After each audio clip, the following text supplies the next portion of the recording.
ام رباب کے انصاف کے حصول کی جدوجہد کو پامال کرنے کی کوشش۔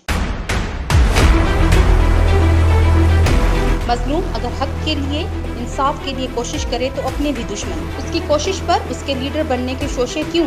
عورت کی بالادستی کے نعرے لگانے والے ایک عورت کی جدوجہد سے نالاں کیوں؟ ان تنقید کرنے والوں کو اطلاع کہ ظالموں کا ساتھ دینے والے بھی اتنے ہی مجرم ہیں جتنے یہ ظالم۔ سردار غیبی خان کے ظالم بیٹوں سردار خان چانڈیو اور برہان خان چانڈیو کے ظلم کی ستائی قوم کی بیٹی اپنے خاندان کے خون کے انصاف کے لیے تنے تنہا ان ظالم فوج ظفر موج کے سامنے سیسا پلائی ہوئی دیوار بن کر انصاف کے حصول کی کوشش کر رہی ہے۔ اس کوشش پر چانڈیو برادری کے نام نہاد پڑھے لکھے اندھے دانشور بھی اس بیٹی کے شدید مخالف بن کر سامنے آ رہے ہیں۔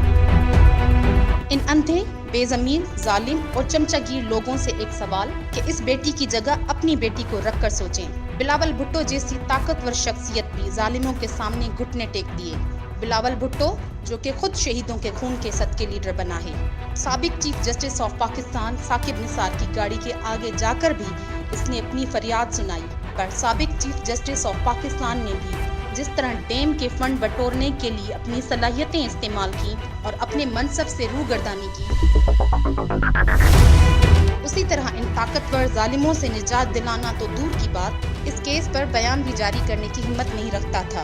آج یہ بیٹی اکیلی تنے تنہا اپنے خاندان کے خون کا انصاف چاہنے کے لیے اگر جدوجہد کر رہی ہے تو ہمارے معاشرے کے مردوں کے سینے پر اس کی کوشش بھاری پتھر ثابت کیوں ہو رہی ہے؟ قاتلوں کے حق میں نعرے لگانے والے اور ریلیاں نکالنے والے ظالم لوگوں، تم خود بھی انہی ظالموں کے ظلم کا نشانہ بنو گے، کیونکہ یہی مکافات عمل ہے۔ اور حضرت علی رضی اللہ تعالیٰ عنہ کا قول کہ ظلم کے خلاف جتنی دیر سے اٹھو گے اتنا نقصان اٹھاؤ گے۔ ظلم کے خلاف حضرت امام حسین رضی اللہ تعالیٰ عنہ نے بھی آواز حق بلند کی اور اپنی جان تک دے دی، تو کیا تم ظالم لوگ انہیں بھی اس جدوجہد کرنے پر لیڈر بننے کا طعنہ دیتے؟ آج اس بیٹی کی جدوجہد میں ساتھ دو تاکہ امام حسین رضی اللہ تعالیٰ عنہ کی سنت برقرار رہے اور تم بروز قیامت مظلوموں کے ساتھ دینے والوں میں لکھے جاؤ۔ HRJDU news. Bilawal Bhutto, chief justice of Pakistan Asif Saeed Khosa. وزیر اعظم عمران خان سے اپیل نہیں، انہیں اپنا فرض یاد دلاتی ہے کہ اس بیٹی کو انصاف چاہیے۔